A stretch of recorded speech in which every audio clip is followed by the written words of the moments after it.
안녕하세요. 오늘도 사연살롱을 찾아주셔서 감사합니다. 40번째 생일을 앞둔 여성이에요. 아이 자라는 것만 알았지 내 나이 먹는 건 잊고 살았는데 정신 차려보니 벌써 40이 돼버렸네요. 또래들에 비해 인생 굴곡이 많았던 저는 이제 인생 2막을 끝내고 인생 3막을 시작하려고 합니다. 제 인생의 1막은 부모로 인한 시련의 연속이었고 2막은 결혼으로 인한 배신의 시간이었어요. 그래서 이제부터 시작될 인생 3막은 남들처럼 평범한 인생을 살 수 있길 바랄 뿐입니다. 요즘 들어 더더욱 평범한 인생만큼 복된 인생도 없다는 생각이 들거든요. 그건 아마도 지나온 제 인생이 너무 고됐던 탓인지도 모르겠네요. 저를 낳아주신 친부모님은 전생의 원수가 환생에 만난 사이였던가 봐요. 제가 기억하는 한 하루도 싸우지 않는 날이 없었을 정도였거든요. 둘 중 누가 하나 죽어야 끝날 것 같던 싸움은 제가 중학교에 들어가던 해 엄마가 암으로 세상을 떠나시면서 드디어 끝이 났습니다. 비록 아빠와는 견원지간처럼 늘 다투던 엄마였지만 그래도 저한테는 세상에 둘도 없는 소중한 분이셨어요. 명문대 수학과를 나왔던 엄마는 능력도 없고 가정에 소홀했던 아빠를 대신해 집안 살림은 물론 경제활동까지 해야 했어요. 거기다 저를 혼자 집에 두고 일하러 다닐 수가 없어서 궁여지책으로 집에서 수학 과외를 시작하셨죠. 엄마는 대학생 때부터 과외를 해서 등록금을 벌어왔던 터라 전문 강사 못지않게 실력이 뛰어났어요. 그 덕에 타 과외 선생들보다 여러 가지 핸디캡이 있는데도 불구하고 엄마한테 배우려는 학생들이 끊이질 않았죠. 저희 집은 저녁 시간대가 되면 인근 중고등학생 언니 오빠들로 북적였어요. 심지어는 소문을 듣고 타 지역에서 과외를 받으러 올 정도였거든요. 엄마는 평일 주말 할 거 없이 일을 억척스럽게 해야 했어요. 남들 보기엔 돈 많은 시집에 부모 회사 물려받을 남편을 둔 가정주부가 뭘 그렇게 억척을 떨며 사나 했겠지만 그럴 수밖에 없는 이유가 있었어요. 바로 철없는 저희 아빠 때문이었죠. 애초에 네가 애만 갖지 않았어도 우리가 결혼할 일은 없었어. 너도 나 알잖아. 난 한 여자한테 정착해서 살 수 있는 놈이 아니란 거. 그러게 나한테 공부나 가르칠 일이지 왜 여자 냄새는 풍겨선 인생을 망치니? 난 또 어떻고? 네가 임신하는 바람에 난 20살에 유부남이 됐단 말이야. 너만 아니었으면 나 이렇게 안 산다고. 그러니까 내 탓 말고 네 자신을 탓해. 난 네가 바라는 대로 결혼해줬으니까 더는 내 발목 잡지 말라고. 아빠는 애초에 가장의 책임감 따위는 엿바꿔 먹을 애도 없는 사람이었어요. 큰 사업차를 가진 집안의 둘째 아들인 아빠는 공부에는 소질이 없는 날라리 학생이었어요. 그래서 대학도 못 가고 나이롱 재수생으로 살고 있었죠. 친할머니는 그런 아들을 어떻게든 대학에 넣을 생각에 대학가에서 이름 날리던 과외 선생이었던 저희 엄마를 집주 과외 선생으로 들였어요. 어려운 형편 때문에 고학생 신분이던 엄마는 돈 욕심에 덜컥 그 제안을 받아들였어요. 내가 큰 거 바라는 거 아니에요. 그저 우리 애 지방대라도 좋으니 대학에 들어가게만 해줘요. 그럼 그쪽 졸업할 때까지 학비며 생활비는 대줄 테니까요. 망나니 아들을 대학에 넣을 욕심에 명문대 장학생인 엄마를 집에 들인 친할머니는 반년도 안 돼 자신이 고양이 앞에 생선을 갖다 바쳤다는 걸 알게 되었어요. 한창 여자에 관심이 많던 나이였던 아빠가 인물이 좋았던 엄마를 가만히 뒀을 리가 없었죠. 입지 과외 선생으로 들어온 지 반년도 안 돼 엄마는 저를 임신했고 그 사실을 알게 된 할아버지는 엄마를 며느리로 들이고 그 길로 바로 아빠를 자원 입대시켰어요. 엄마 아빠 모두 원치 않는 결혼이었기에 둘은 눈만 마주치면 으르렁대고 싸워댔죠. 서로가 자신의 인생을 망쳤다고요. 아빠가 군대에 가 있는 동안 엄마는 저를 낳았어요. 총명한 며느리를 대학 중퇴로 집에 들어앉히기 싫었던 할아버지는 유모까지 들여 엄마가 다시 대학에 다닐 수 있도록 해주셨죠. 시아버지의 며느리 사랑에 화가 난 친할머니는 할아버지 눈을 피해 엄마를 괴롭히곤 했어요. 그리곤 아빠가 제대를 하자 엄마한테 한 가지 제안을 하셨죠. 너도 나도 서로 얼굴 보고 사는 거 징글징글한 게 사실 아니니?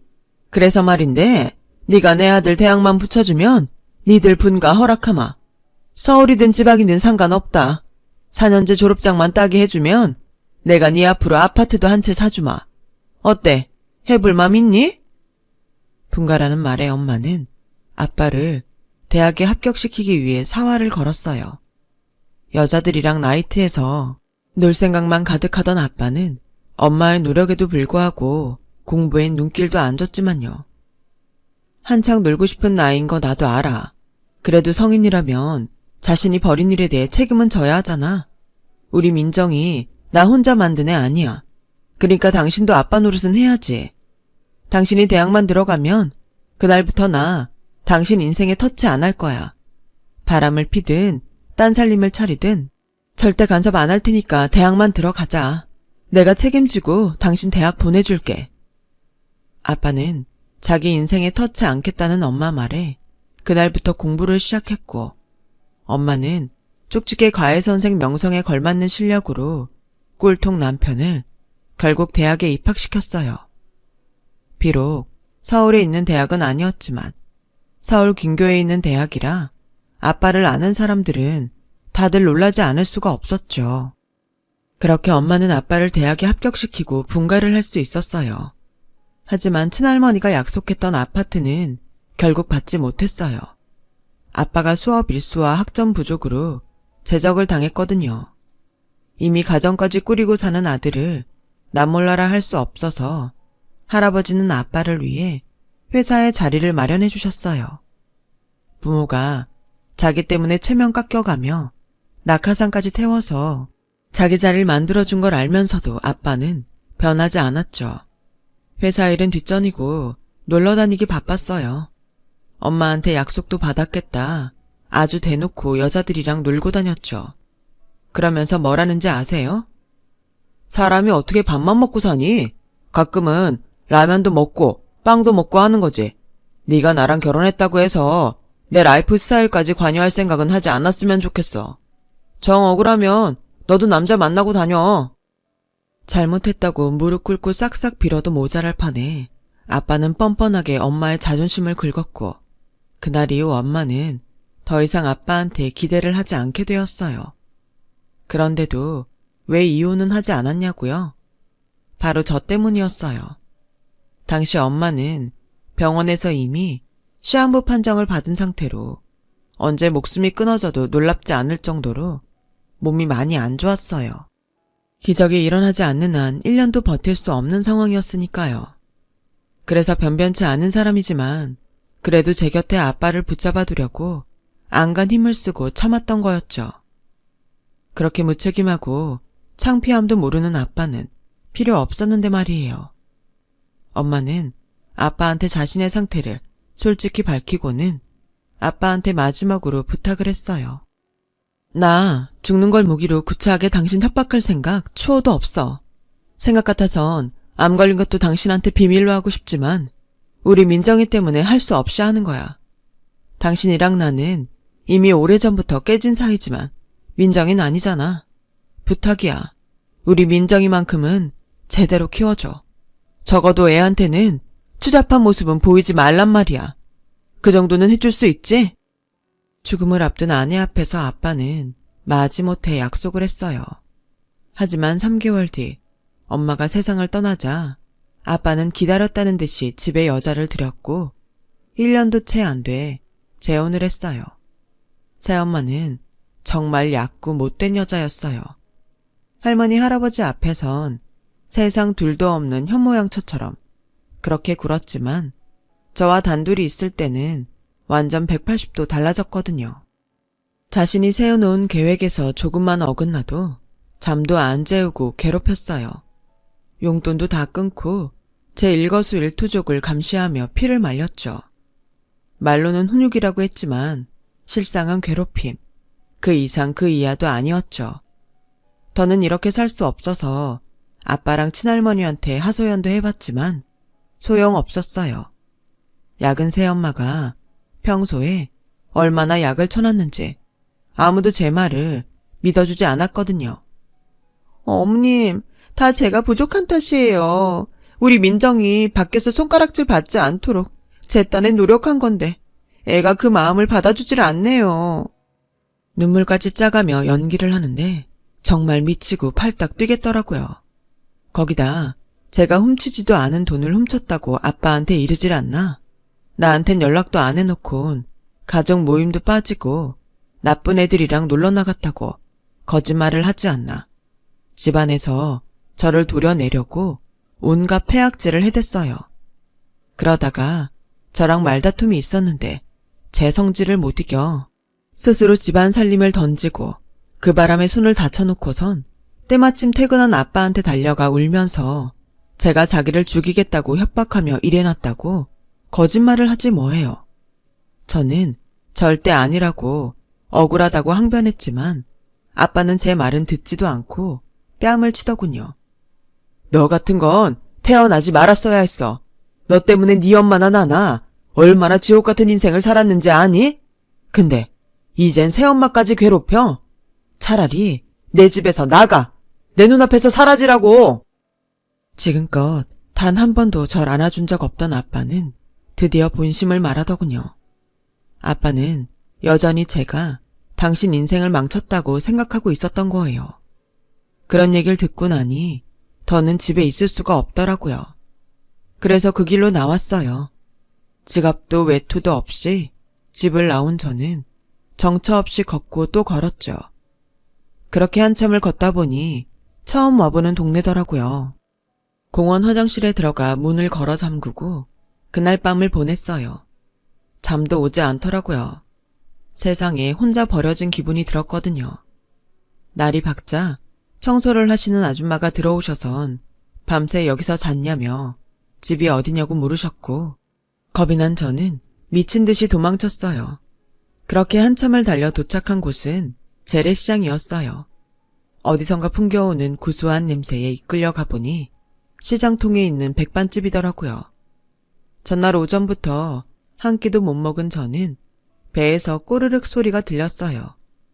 그러면 안 되는 걸 알면서도 식당으로 들어갔죠. 자리에 앉자마자 주인 아주머니는 제 앞에 밥상을 차려주셨어요. 백반 한 가지만 파는 집이라서 달리 주문을 받을 것도 없었거든요. 수북이 나온 머슴밥을 개눈감추도 태치운 저는 그제야 정신이 들었어요. 수중에 돈이 없다는 걸 깨달은 거죠. 어떻게 해야 하나 눈치를 보고 있는데 마침 시장 손님들로 가게 안이 북적이길래 기회를 봐서 도망을 쳐야겠다 생각했어요. 그래서 주인 아주머니를 피해 문가로 갔는데 마침 안으로 들어오던 손님과 부딪혀 엉덩방아를 찍었지 뭐예요. 그 바람에 주인 아주머니가 주방에서 나오셨어요. 그때 그 손님이 놀라서 사색이 된 저를 보시더니 그러시더군요. 밥을 먹었으면 돈을 내야지. 어디 쥐새끼처럼 도망을 치려들어. 그 소리에 손님 하나가 당장 경찰을 부르겠다고 하자 아주머니 말리셨어요. 됐어. 경찰에 오면 내 밥값 내준대. 괜히 바쁜 시간에 파출소 드나드느니 일손으로 부리는 게 낫지. 예, 네 밥값은 설거지로 대신해라. 안 그래도 일손이 딸려서 사람 부를 참이었는데 잘 됐다. 설거지는 할 줄 알지? 그렇게 저는 무단 취식을 한 죄로 주방에 들어가 설거지를 하게 됐어요. 빈 그릇이 쉴 새 없이 들어와서 점심도 거른 채 설거지를 해댔어요. 3시가 넘어 손님이 끊기자 아주머니가 저를 부르시더라고요. 앉아라. 금강산도 식후경이라는데 먹어야 힘내서 일할 거 아니냐. 차는 별로 없지만 허기는 면할 수 있을 거다. 말은 그렇게 하셨지만 테이블 위엔 먹음직스러운 갈비찜도 있더라고요. 평소에 먹던 것과는 달리 새빨간 게 매콤 칼칼해서 밥도둑이 따로 없었죠. 메뉴엔 없는 거야. 단골들한테만 가끔 해주는 건데 다들 잘 먹더구나. 네 입맛에도 맞니? 밥 먹고 돈도 안 내고 도망치려던 제게 아주머니는 단골용 갈비찜까지 해주시며 다정하게 대해주셨어요. 뭔 사연이 있어서 집을 나왔는가는 모르겠다만 갈 곳 없으면 여기서 지내라. 세상이 얼마나 흉흉한데 혼자 그러고 다녀. 가게 안쪽에 나 자는 방 있으니 거기서 같이 지내자. 언제든 집에 갈 마음이 생기면 말하고. 알겠니? 엄마가 돌아가신 후로 처음으로 받아보는 친절에 순간 울컥했어요. 그래서 닭똥 같은 눈물을 뚝뚝 흘리며 매콤한 돼지갈비찜을 먹었죠. 그렇게 시작된 아주머니와 저의 동거는 지금까지도 이어지고 있어요. 아주머니와 함께 그 가게에서 살게 된 저는 식당 일을 거들며 아주머니 친딸처럼 지내게 되었거든요. 아주머니는 가난한 부모 손에 이끌려 부잣집 씨바지로 들어갔었더라고요. 그 집에서 아들을 낳아주고 3-7일도 안 돼 집에서 내쫓겼다나 봐요. 눈 감으면 그 집에 두고 온 아들이 아른거려서 몇 번이나 찾아갔었지만 그 집에선 아들 얼굴도 보여주지 않고 매질을 당하고 내쫓김을 당했죠.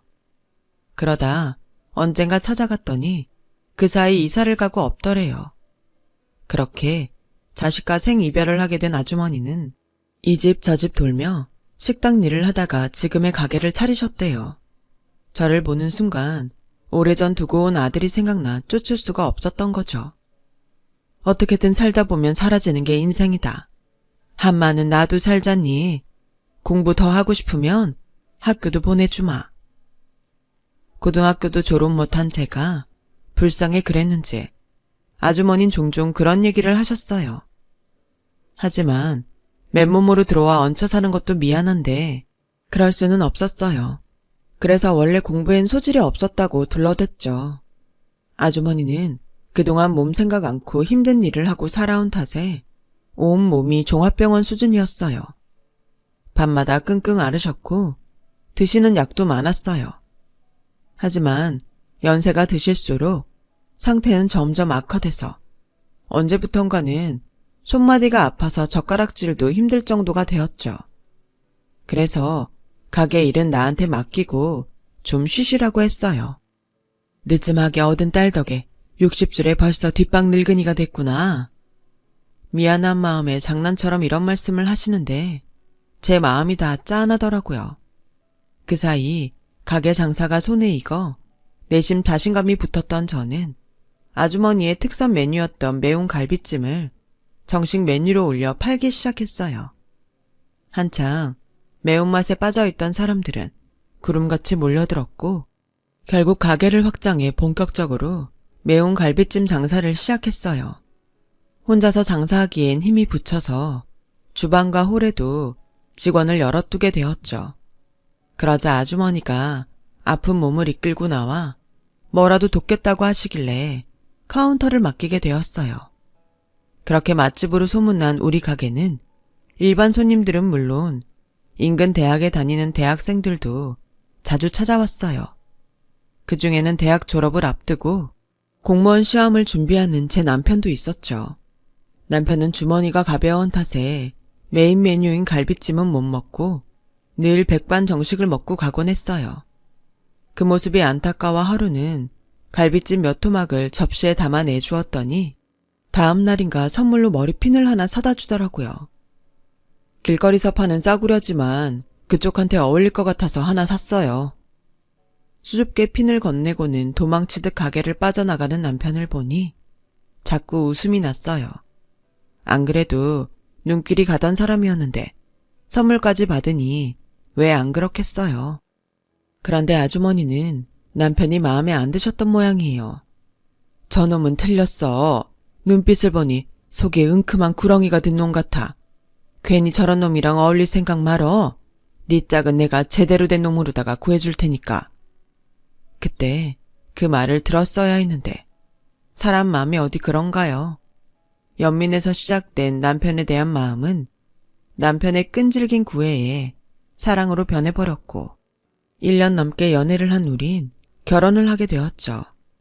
당시 남편은 몇 년째 공무원 시험에 떨어져 백수 상태였지만 제게 그런 건 아무 문제가 되지 않았어요. 부모도 없이 사는 제 처지엔 오히려 남편처럼 변변치 못한 남자를 만나 흠이 들춰지지 않고 사는 게 나을 것 같다는 생각을 했었거든요. 그래서 남편과 결혼을 결심했던 거죠. 물론 아주머니는 결사 반대였죠. 민정아, 네가 무슨 마음으로 이런 놈이랑 결혼을 하려는지는 아는데 결혼은 그렇게 하는 게 아니다. 나중에 피눈물 흘릴 수 있어.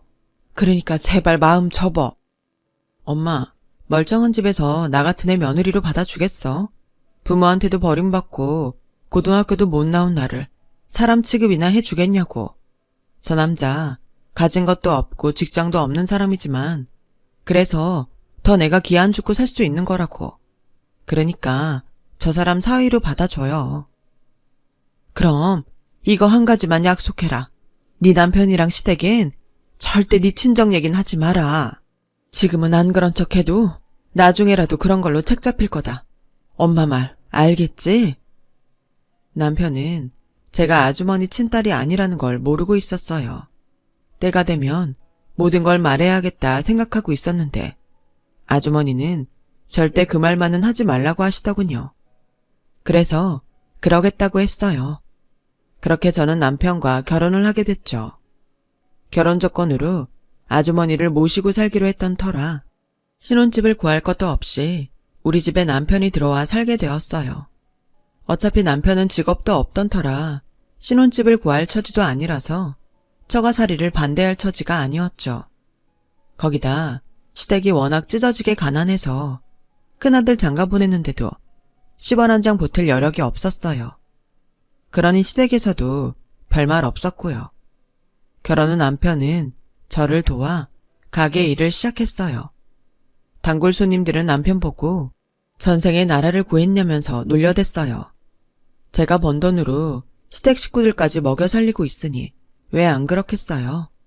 그래서인지 시어머님도 그렇고 시동생과 시누이들도 저한테는 다들 늘 고마워했어요. 제 발로 걸어 들어온 복덩이라나요? 빈말인지는 몰라도 듣기는 좋더군요.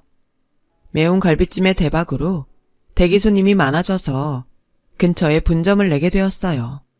제가 가게 2개를 다 관리할 수가 없어서 분점은 남편이 점장으로 가 있기로 했어요. 그런데 하루는 남편이 그러더라고요. 어차피 사람 부를 거 내 동생들 쓰면 어떨까 하는데 자긴 어때? 남의 손 타봐야 좋을 거 없잖아. 가족끼리 해야 믿을 수도 있고 아무래도 남보다는 낫지 않아? 하긴 그 말이 틀린 것 같진 않았어요. 어차피 집에서 놀고 있는 시동생과 시누이 데려다 쓰면 시댁 살림에도 도움이 되고 나중에라도 자기들이 자립하는 데도 좋을 것 같았거든요. 그래서 그러라고 했죠. 하지만 아주머니 생각은 달랐어요. 글쎄다. 내 생각엔 차라리 남을 부리는 게 나을 것 같구나. 처음엔 내 식구들 위한다고 한 일이 종국에 가선 서로 간에 의만 상하고 관계만 불편해질 수가 있거든. 어련히 네가 알아서 하겠지만은 엄만 솔직히 걱정이 된다. 저라고 찜찜한 마음이 없었겠어요. 그래도 남편이 한번 해보겠다고 덤빈 분점인데 힘을 실어주는 편이 나을 것 같아 마지못해 허락을 했어요. 분점도 본점 못지않게 매상에 잘 나와서 그나마 다행이다 싶었죠. 그렇게 순풍에 돛을 단 듯 장사도 잘 되고 별 문제 없이 흘러갔는데 언제부턴가 분점 매출이 현저히 줄기 시작했지 뭐예요. 불시에 가보면 늘 가게는 손님들로 북적이는데 매출은 딴판이더라고요. 그런데 웃긴 건 본점에서 분점으로 넣어주는 고기 양은 전과 다를 바가 없다는 거였죠. 이건 필시 누가 금고에 손을 댄다는 거였어요. 그리고 그 범인은 바로 제 남편이었죠. 그래서 참다 못해 남편한테 한 수를 했더니 남편이 그러지 뭐예요. 자기야, 그동안 자기한테 말 못한 게 하나 있는데 실은 우리 집에 빚이 좀 있어. 그동안 엄마가 내 뒷바라지 하면서 여기저기서 돈을 좀 끌어다 쓰셨다나 봐. 다른 것도 아니고 내 학비랑 고시 뒷바라지 하면서 쓴 돈인데 내가 어떻게 모른 척 하겠어. 당신한테 미리 말 못한 건 미안해. 처가에 얹혀 사는 주제에 빚까지 있단 말을 차마 못하겠더라고. 그래서 말인데 내가 정말 열심히 일할 테니까 이 빚까지만 도움 좀 주면 안 될까? 부탁이야. 하긴 그렇게 가난한 집에서 아들을 대학 공부까지 시키려면 돈이 한두 푼 들었겠어요. 있는 사람들한텐 별거 아닌 푼돈이겠지만 없는 사람한테는 먹고 사는데 들어가는 돈도 무시할 수 없는 돈이니까요. 그래서 그 빚은 분점 매상에서 갚아 나가라고 허락해 주었어요. 사실 제가 분점을 차린 데는 그럴 만한 이유가 있었어요. 언제고 아주머니 아들을 찾게 되면 아주머니한테 받은 가게를 돌려줄 생각을 하고 있었거든요. 그래서 그때를 대비해 미리 차려둔 거였죠. 물론 남편한테는 비밀로요. 시간이 흘러 분점도 자리를 잡았고 모든 게 순조롭게 흘러가고 있었어요. 그러던 중 시어머니 환갑이 다가왔죠. 남편은 모처럼 장남 노릇을 하겠다며 어머니 환갑 기념으로 다 같이 해외로 효도 관광을 떠나자고 하더군요. 저도 장사만 하느라 제주도도 한번 못 가본 처지라 이참에 한번 가볼까 싶더라고요. 그런데 뭐? 우리 엄마한테 가게를 맡기고 가자고? 기왕 가는 거 우리 엄마도 모시고 가면 안 돼? 자기야, 나야 그러고 싶지. 근데 그렇게 하면 장모님이 편하실까? 사돈 환갑여행인 거 뻔히 아시는데 게다가 연세도 있으셔서 해외여행은 힘드실 거야. 장모님이랑은 나중에 따로 가면 되잖아. 안 그래? 물론 남편 말이 틀린 건 아니지만 그래도 아주머니 혼자 떨어뜨려 놓고 가는 게 왠지 마음에 내키지 않았어요. 그런데 이 얘기를 어디서 들었는지 아주머니가 먼저 그러시는 거예요. 아이고, 난 해외여행 안 간다. 다리도 아프고 비행기 타는 것도 싫어. 그러니까 내 걱정 말고 니들이나 다녀와. 가게는 내가 보고 있을 테니 걱정들 하지 말고. 결국 아주머니를 남겨두고 우리 부부와 시댁 식구들만 여행을 떠나게 되었어요. 여행을 떠나기에 앞서 직원들한테 당부할 게 있어서 분점에 들렀다가 충격적인 모습을 목격한 거예요. 바로 남편의 이중적인 모습이었죠. 손님도 다 빠져나간 가게에서 남편과 아주머니 그리고 서빙 여직원이 말다툼을 벌이고 있더라고요. 남편은 거품문 개처럼 소리치더군요. 남이사 딴 주머니를 차든 딴 집 살림을 차리든 장모님이 무슨 상관이에요? 아니지. 집사람이랑 피 한 방울도 안 섞인 남남인데 장모는 무슨 장모? 그간 아주 잘도 속이셨더만. 왜? 내가 모를 줄 알았어요. 사람 참 염치도 없으시네. 피 한 방울 안 섞였으면서 어떻게 모녀인 척 속이고 안방을 차지해? 아줌마, 인생 그렇게 살면 안 돼요. 나이살 처먹었으면 염치는 있어야지. 난 또 남남인 것도 모르고 꼬박꼬박 장모님 하면서 살았네. 집사람은 어떤가 몰라도 난 내 돈 꽁으로 먹는 인간은 눈뜨고 못 봐. 그러니까 앞으로는 가게 나와서 서빙을 하든 설거지를 하든 일하라고. 이번 일 집사람한테 입만 뻥끗 해봐. 그땐 내가 아주 가만 안 둘 테니까. 말년에 길바닥에서 인생 종치고 싶지 않으면 내 말 잘 들으라고. 앞으로 밥값 제대로 안 하면 바로 내쫓을 테니까 알아서 하셔. 재수없으려니까 별 거지 같은 게 꼬여선 사람 귀찮게 하네. 그러자 남편 옆에 찰싹 달라붙어 있던 젊은 서빙 직원이 한 소리 했어요. 자기야, 이게 이렇게 끝낼 일이야? 저 할머니가 사장한테 우리 사이 말 안 하겠냐고. 그러지 말고 지금이라도 돈 챙겨서 뜨자. 그간 챙겨준 돈 꽤 되잖아. 미쳤냐? 앞으로도 계속 꺼냈을 수 있는 화수분을 두고 푼돈만 챙기게? 내가 이러려고 그 여자를 꼬신 줄 알아?